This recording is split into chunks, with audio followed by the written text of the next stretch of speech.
নমস্কাৰ, মোৰ নাম শ্ৰীমতী টুনমণি বৰদলৈ।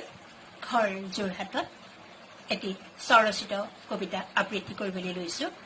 কবিতাৰ শিৰোনাম শৈশৱৰ চোলাটো। যদিও উমলিছে শুলুকাওঁ বুলিও শুলুকাব পৰা নাই মোৰ শৈশৱৰ পুৰণি চোলাটো। কেতিয়াবা আঙুলিটো চুপি চাওঁ, কেতিয়াবা পাঠশালাৰ গছজোপাৰ তলত বহি যোগ বিয়োগ পূৰণ হৰণ নেওতা আওৰাওঁ, আৰু কেতিয়াবা কৰবীজোপাৰ তলত কৰি গুটি লৈ বহোঁ, জানোচা ঘূৰাই পাওঁ মোৰ শৈশৱ।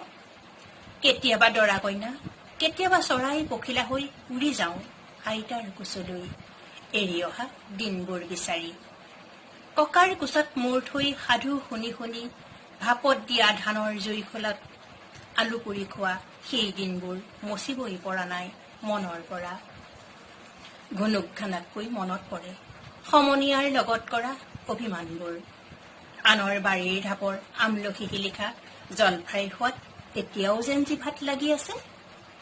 এহালি চকুৰ আগেদি পাৰ হৈ গৈ আছে সময়, তথাপিও সলাব পৰা নাই মোৰ শৈশৱৰ পুৰণি চোলাটো।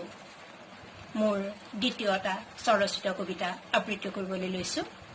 কবিতা নাম পানী। ধূলিহীন দেশত থাকি ভাল পাওঁ, ৰ'দত জিলিকি থাকোঁ সোণবৰণীয়া পাখি হৈ।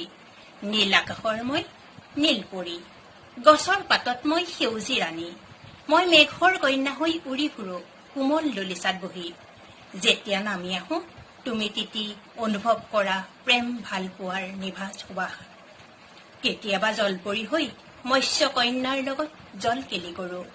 শৰৎ কালত ৰাতি যিমান গভীৰ হলেও মই নিয়ৰৰ টোপাল হৈ দুবৰিত ৰূপালী বৰণ লওঁ।